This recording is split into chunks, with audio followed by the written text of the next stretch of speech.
Well, I write about what's going on in my life. My albums have always been my diaries. I've never kept a diary, and that's just me expressing what's happening at that point. In a world where celebrity transformations often captivate the public's imagination, Janet Jackson's latest metamorphosis has become a hot topic of conversation. Once again, the iconic performer is making headlines, but this time it's not just for her music or groundbreaking performances. Fans and critics alike are buzzing over her stunning physical and artistic evolution, which showcases not only a fresh aesthetic, but also a powerful statement of self-empowerment and resilience. Are you ready to admire Janet Jackson's amazing transformation? Let's get started. Reportedly, Janet Jackson had a spectacular change when her career skyrocketed. The once reserved and somewhat conservative young woman, known for her polished and good girl persona, began to break free from the constraints that had defined her early years in the spotlight. By the early 1990s, it became clear that Jackson was ready to take more creative risks and embrace a new, bolder identity, one that would challenge societal norms and expectations. This shift was not just a rebranding, it was an artistic and personal evolution. Jackson had grown up in the public eye, under the heavy scrutiny that comes with being a member of the famous Jackson family. Early in her career, she had been careful to maintain a controlled image, one that reflected a more traditional sense of modesty and propriety. However, as her star continued to rise, the singer began to challenge those boundaries, making it clear that she was not content to remain in the shadows of her family's legacy or conform to public expectations. A turning point in this transformation came in 1993 when Janet Jackson posed topless for the cover of Rolling Stone magazine. The image is unforgettable. Jackson is standing confidently, her bare chest shielded by only a pair of hands, which is later revealed to belong to Rene Elizondo Jr., a man she had secretly married. This bold visual statement was not just about sexuality, it was about ownership of her image, her body, and her identity. In one provocative image, Jackson made it clear that she was no longer the demure young starlet the world had first met. She was now a woman in control of her own narrative. The Rolling Stone cover ignited both controversy and admiration. Critics viewed the move as overly sexualized, a departure from the image they were comfortable with. Others, however, hailed it as a powerful declaration of independence and empowerment. Jackson's willingness to embrace and flaunt her sensuality was not a passive act. It was a statement of autonomy in a world that often seeks to control and diminish the voices of women in the entertainment industry. She was challenging societal norms around female sexuality, offering a portrayal of a woman who was unapologetic about her body and desires. In 1995, Janet Jackson released Design of a Decade, a retrospective album that celebrated her meteoric rise and the numerous milestones she had achieved over the previous 10 years. The album was a testament to her staying power in the music industry, with hits that showcased her versatility as both a performer and an artist. Shortly after this release, Jackson signed an unprecedented $80 million contract with Virgin Records, making her one of the highest-paid artists in the world at that time. From the outside, everything seemed to be falling into place. Her career was soaring, and she appeared to have reached the pinnacle of success. However, as the world would soon learn, appearances can be deceiving. In 1997, Janet Jackson released The Velvet Rope, a striking departure from the pop-infused optimism of her earlier work. The album's title itself hinted at a barrier, a symbolic velvet rope that could be used to shut people out. Jackson, in a revealing interview, described it as an invisible barrier not just for the outside world, but also one she had erected around herself. Velvet rope's been put up to shut people out, in terms of not letting people get to know us, not getting to know ourselves even, she said, indicating that the album was a personal reckoning with the emotional walls she had built up over time. The Velvet Rope was a deeply introspective and raw piece of work, laying bare the emotional struggles that Jackson had been grappling with behind her public persona. The tone of the album was far more serious and personal than anything she had released before. Fans and critics alike were struck by how openly Jackson addressed issues such as depression, self-worth, and identity. In contrast to the confident, sexually empowered image she had cultivated in previous years, this album revealed a woman confronting her own vulnerabilities and inner turmoil. Physically, Jackson's transformation mirrored the shifts in her emotional and creative life. Her look was edgier and more rebellious. Gone was the polished image of the pop star. Instead, she appeared with flaming red hair, a nose piercing, and visible tattoos, symbols of both reinvention and the shedding of previous constraints. This new appearance was a reflection of her willingness to embrace darker, more complex aspects of herself, no longer interested in merely pleasing the public eye. It was as if she was shedding not just her old image, but the emotional armor she had worn for years. Musically, The Velvet Rope was as bold and intricate as the themes it explored. It combined elements of pop, R&B, and trip-hop with haunting, layered vocals that underscored the emotional depth of the songs. Critics were quick to praise the album's complexity, with the New York Times calling it her most daring, elaborate, and accomplished album. Jackson was no longer just making music to entertain. She was using her platform to talk about difficult subjects, forcing both herself and her audience to confront uncomfortable truths. Among the topics the Velvet Rope addressed was mental health, particularly depression and anxiety, subjects that were still somewhat taboo in the late 1990s, especially for a high-profile celebrity like Jackson. Songs like You and What About delved into the themes of self-doubt and emotional pain, revealing the internal struggles Jackson had been silently battling. In What About, she bravely tackled the issue of domestic violence, recounting harrowing stories of abuse and betrayal in raw, unflinching lyrics. This was not the Janet Jackson people had grown accustomed to. This was an artist unafraid to expose her scars. Another notable aspect of The Velvet Rope was its strong social consciousness. Jackson didn't shy away from addressing larger societal issues, particularly around sexuality and acceptance. In the track Free Zone, she took aim at homophobia, sending a powerful message of tolerance and inclusion.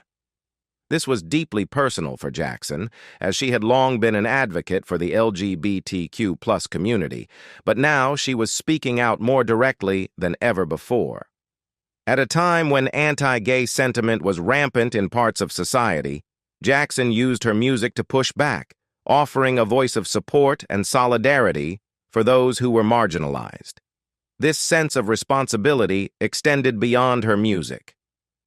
During the tour accompanying The Velvet Rope, Jackson partnered with retired General Colin Powell on the America's Promise initiative, which sought to support at-risk youth across the country. This collaboration demonstrated Jackson's desire to use her platform for good, not just as an artist, but as a humanitarian. Another notable change is that Janet Jackson's long-standing support for the LGBT community reached a powerful crescendo with the release of her landmark album, The Velvet Rope, in 1997. While she had previously shown solidarity with the community through her music and public statements, this album solidified her status as not only an ally, but a vocal advocate for LGBTQ+ rights and inclusion. Jackson's work on The Velvet Rope resonated deeply with marginalized groups, especially the LGBT community, for whom the album's themes of love, self-acceptance, and societal rejection mirrored their own struggles. Perhaps the most prominent anthem from the album, Together Again, became a cultural touchstone for the LGBT community. Originally written as a tribute to friends and loved ones lost to AIDS, the song quickly transcended its initial inspiration, becoming a broader message of hope, love, and resilience in the face of loss. The upbeat tempo and joyful melody masked a deeper message of mourning and healing, capturing the emotional complexity of grief and survival. For many in the LGBT community, especially during a time when the AIDS crisis was devastating lives, Together Again became an anthem of remembrance and solidarity. Jackson's decision to donate a portion of the proceeds from the single to the American Foundation for AIDS Research, AMFAR, further highlighted her commitment to addressing the epidemic and supporting those affected by it. Jackson's message in Together Again was one of unity and acceptance. The song's lyrics spoke directly to those feeling isolated and marginalized, offering a reminder that they were not alone. You're probably thinking you're all alone, but you're not. There is a world of acceptance waiting for you, Jackson assured her listeners, reflecting the emotional and spiritual support she aimed to provide through her music. At a time when homophobia and stigma around HIV/AIDS were still pervasive, Jackson's public acknowledgement of the crisis, along with her direct engagement with LGBT issues, was groundbreaking. It positioned her as an artist who was not just creating music for entertainment, but using her platform to advocate for love and equality. Jackson's efforts did not go unnoticed. In 1998, she was honored with the award for Outstanding Music at the 9th Annual GLAAD Media Awards, a prestigious recognition of her impact on the LGBT community. The Gay and Lesbian Alliance Against Defamation acknowledged Jackson's contributions through The Velvet Rope, celebrating her use of music to challenge homophobia and promote inclusivity. Her work on the album, especially with songs like Free Zone, which addressed themes of sexual freedom and the rejection of homophobia, positioned her as a courageous voice in pop music. The recognition by GLAAD was more than just an award. It was a validation of Jackson's role in helping to shift public discourse toward greater acceptance and understanding of LGBT people. Free Zone, one of the standout tracks from The Velvet Rope, directly confronted homophobia and celebrated sexual liberation. With its funky, experimental sound, the song pushed the boundaries of what was expected from a pop record in the late 1990s. It was a bold statement that called for a world free from discrimination, particularly for those whose sexual identities fell outside of society's heteronormative expectations. At a time when homophobia was still prevalent in mainstream culture, Jackson's unapologetic stance in The Velvet Rope, an album filled with themes of love, self-acceptance, and freedom, was a beacon of hope for many in the LGBT community. The impact of The Velvet Rope continued to reverberate for years, culminating in another honor from GLAAD in 2008.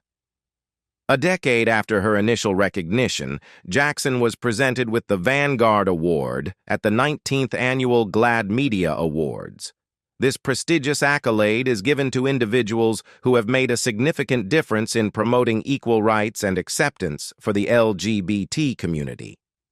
Jackson's receipt of the award was not only a testament to her enduring influence, but also to her unwavering commitment to advocating for LGBT rights. Her music, public statements, and philanthropic efforts were a reflection of her belief in equality, and her vocal support for the LGBT community continued to inspire millions. In accepting the Vanguard Award, Jackson once again made clear her dedication to standing alongside the LGBT community. As GLAAD's president explained, Ms. Jackson has a tremendous following inside the LGBT community and out, and having her stand with us against the defamation that LGBT people still face in our country is extremely significant. This statement highlighted Jackson's unique position as a cultural icon whose influence extended beyond her music. Her willingness to use her platform to speak out against discrimination was a powerful example of the role that public figures can play in advancing social change. In 2001, Janet Jackson was honored with MTV's first-ever Icon Award, a recognition that solidified her status as one of the most influential figures in music and pop culture. The MTV Icon Award was created to celebrate an artist whose contributions had shaped not only the music industry but also the wider cultural landscape. For Jackson, this moment was a culmination of decades of groundbreaking work, from her innovative music videos to her genre-defining albums and performances. The event held in her honor, featured a star-studded lineup of some of the biggest names in the entertainment industry, all of whom had been inspired by her artistry and legacy. The ceremony was more than just an awards show. It was a tribute to Jackson's unparalleled influence on multiple generations of artists and fans. Hosted by MTV, a network that had been instrumental in shaping pop culture, the event brought together an impressive roster of performers, including Britney Spears, Destiny's Child, Pink, Usher, Jennifer Lopez, and the late Aaliyah. Each artist delivered electrifying performances of Jackson's hits, paying homage to her impact on their own careers. One of the most memorable moments of the night came from Beyoncé Knowles, who, at the time, was still a member of Destiny's Child, but on the cusp of launching her solo career. Beyoncé's heartfelt words about Janet Jackson's influence provided a glimpse into the profound effect Jackson had on the next generation of female performers. In her speech, Beyoncé reflected on how Jackson's music and image had inspired her even as a young girl. "In the 3rd grade and 4th grade, I used to dress up like her. I know all the kids at my school thought I was trying to be grown up. I had the lipstick, had the hair, even had some leather boots, but at that time they weren't real leather. But I tried." This statement from a young Beyoncé highlighted how Jackson's style and confidence had permeated popular culture to such an extent that even elementary school children were emulating her look and attitude. Jackson was not just a performer. She was a role model for young girls who saw in her a blend of strength, femininity, and boldness that was both aspirational and accessible. For Beyoncé, dressing like Jackson was not merely about fashion. It was about embodying the spirit of a woman who had shattered barriers and redefined what it meant to be a female artist in the music industry. The wardrobe malfunction during the Super Bowl 38 halftime show in 2004 became one of the most controversial moments in television history, and its impact on Janet Jackson's career was immediate and profound. The NFL's decision to have Jackson perform during one of the most watched events in the world was, at first, an exciting announcement. Jackson, a global pop icon with a string of hits, was chosen to headline the prestigious halftime show, a stage that featured legends like Michael Jackson, Diana Ross, and U2. She performed a medley of her biggest songs, building momentum and excitement as the performance progressed.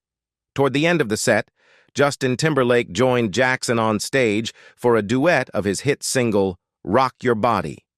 What followed next would become a defining and highly scrutinized moment in both Jackson's and Timberlake's careers. As the song reached its final line, "I'm gonna have you naked by the end of this song," Timberlake ripped off a piece of Jackson's costume. The intention was to reveal a red lace undergarment, but instead, Timberlake accidentally tore away a larger part of the outfit, briefly exposing Jackson's right breast to a television audience of millions. The moment, which lasted less than a second, immediately ignited a firestorm of controversy. The term wardrobe malfunction entered the cultural lexicon almost overnight, as Jackson and Timberlake issued statements explaining that the incident was accidental. Timberlake described it as a wardrobe malfunction during the post-show interviews, an explanation that soon became the official narrative. Jackson's team emphasized that it had not been an intentional stunt, but rather a miscommunication and technical error during the performance. Despite both singers publicly apologizing, the fallout from the mishap was swift and severe, though it affected Jackson far more than it did Timberlake. The public reaction was immediate, with many calling the incident indecent and inappropriate for a family-oriented event. The Federal Communications Commission, FCC, received an unprecedented number of complaints, and the networks that aired the Super Bowl scrambled to distance themselves from the controversy. In response, CBS, the broadcaster of the Super Bowl, went into damage control mode, and a debate around media decency standards took center stage in American culture. For Janet Jackson, the consequences were devastating. Though the error was clearly unintentional, she bore the brunt of the backlash. Both Jackson and Timberlake had been scheduled to appear at the 46th Grammy Awards just days later. However, while Timberlake attended and even performed, Jackson's invitation was rescinded. Her anticipated role in a biopic about the legendary Lena Horne was abruptly canceled, reportedly due to Horne's disapproval of the Super Bowl incident.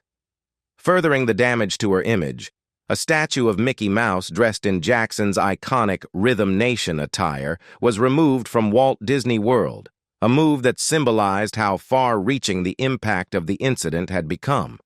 One of the most painful repercussions of the controversy was the effect it had on Jackson's music career. Her album Damita Jo, released in March 2004, suffered greatly from the fallout. Prior to the Super Bowl, the album was highly anticipated, and Jackson's popularity was still strong. But after the controversy, radio stations and music video channels, including MTV, began to blacklist her music, severely limiting the exposure that was vital to an album's success. Despite producing singles like Just a Little While and I Want You, the album was largely ignored by the industry, and sales were disappointing in comparison to Jackson's earlier successes. In addition to her legendary career as a singer, songwriter, dancer, and actress, Janet Jackson ventured into the literary world, using her platform to address deeply personal issues that many of her fans could relate to. In 2011, she published her first book, True You: A Journey to Finding and Loving Yourself. Far from a traditional celebrity memoir, True You offered a candid and heartfelt look into Jackson's lifelong struggles with body image, self-esteem, and mental health. The book provided her fans with a rare, vulnerable glimpse behind the curtain of fame, revealing that even a global icon like Janet Jackson faced many of the same personal battles as everyday people. Jackson's decision to write True You was born from a desire to help others who might be dealing with the same struggles she had faced for years. In numerous interviews surrounding the release of the book, she spoke openly about the challenges she had endured, both in her personal life and under the intense scrutiny of public life. She admitted that despite her success and fame, she had experienced periods of profound sadness and hopelessness. In a particularly revealing interview with E! News, Jackson shared, "I was very, very sad, very down, couldn't get up sometimes. There were times when I felt very hopeless and helpless, and I felt like the walls were kind of closing in on me." These words were especially poignant coming from a woman who, for decades, had been seen as the epitome of confidence and strength.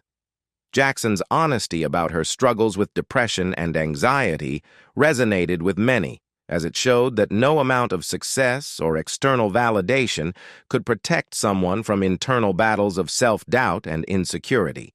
For Jackson, these feelings were compounded by the pressures of living in the public eye, where every aspect of her appearance and personal life was scrutinized by the media and fans alike.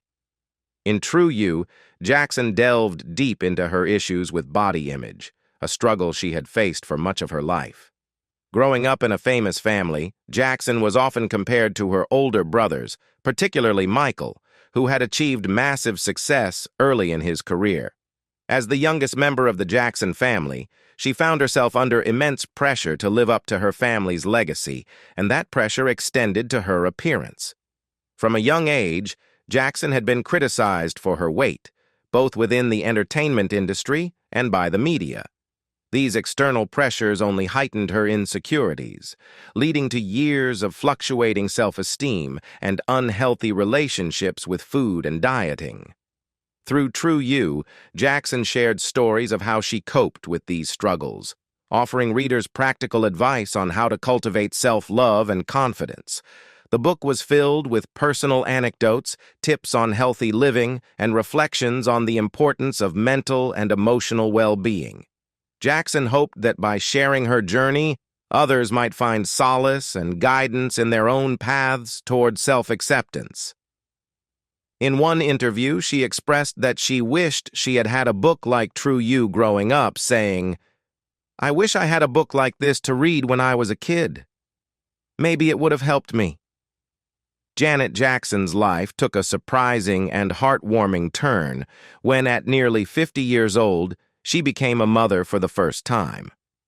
In 2013, she shocked her fans by announcing that she had secretly married Qatari businessman Wissam Al-Mana the year prior, in a private and intimate ceremony. This marked Jackson's third marriage, and the couple managed to keep their relationship mostly out of the public eye. But it was in 2016, just a few weeks before her 50th birthday, when Jackson once again surprised the world, this time by revealing that she was taking a break from her music career to focus on starting a family. In April 2016, Jackson made the announcement via a heartfelt video message to her fans on Twitter, sharing that she and Al-Mana were planning for their future together and that she would be postponing her Unbreakable tour to prioritize her personal life. The decision to take a step back from her demanding career to focus on motherhood demonstrated Jackson's readiness for a major life change. It wasn't long before fans and the media began speculating about a possible pregnancy. Jackson stayed mostly out of the spotlight during this period, only heightening the public's curiosity. Then, in October 2016, the news was confirmed. Janet Jackson was expecting her first child. The announcement made headlines across the globe, as becoming a mother later in life is rare, especially in the entertainment industry. Jackson's pregnancy at nearly 50 years old defied the norms and proved once again that she was not bound by convention. Despite the physical challenges associated with pregnancy at her age, Jackson seemed to embrace this new chapter of her life with grace and excitement. On January 3, 2017, Jackson and Al-Mana welcomed their son, Isa Al-Mana, into the world. The news brought an outpouring of love and support from her fans, who had followed her incredible career for decades. Becoming a mother was a long-awaited joy for Jackson, and her focus quickly shifted to nurturing and caring for her son. In interviews after Isa's birth, Jackson spoke with unbridled affection about her role as a mother, making it clear that motherhood had become the central focus of her life. She said, "He's my first and foremost. He comes first. Everything else falls behind that." In late 2017, Janet Jackson made headlines not just for her music, but for her remarkable physical transformation. Just under a year after giving birth to her first child, Isa, Jackson revealed a svelte and visibly fit figure that astonished fans and followers alike. The striking change led to a flurry of questions about her journey to reclaim her body after motherhood, with fans eager to uncover the secret behind her stunning transformation. The answer to Jackson's transformation wasn't cloaked in mystery. Rather, it was the result of sheer dedication and hard work. She worked closely with her trainer, Paulette Siblis, who provided insights into Jackson's rigorous fitness regime. According to Siblis, the key to Jackson's impressive 70-pound weight loss was a commitment to an intense exercise routine rather than a reliance on fad diets or gimmicks. "There were days she didn't want to see me, but she gave me 100% every single session," Siblis shared with E! News, highlighting Jackson's professionalism and determination. Their training sessions commenced about 6 weeks after Isa's birth, marking the beginning of a vigorous regimen designed to help Jackson regain her strength and reshape her body. Siblis detailed that Jackson trained a minimum of 4 times a week, with each session lasting between 45 minutes to an hour. "It was very intense, though. Very intense training," Siblis noted, emphasizing the level of commitment Jackson exhibited throughout her fitness journey. What may come as a surprise to many fans is that Jackson's training routine did not incorporate traditional cardio exercises, which are often staples in weight loss programs. Instead, Jackson focused on weight training, which was pivotal in creating a fat-burning effect both during the session and after. This approach allowed her to not only lose weight, but also build muscle tone, which is essential for a sustained fitness regimen. What do you think about Janet Jackson's change? Leave us your comments in the section below. We hope you have found this helpful video. Don't forget to leave a like, share, and subscribe to the channel if you like it. Thank you for watching this and see you in the next videos. Goodbye.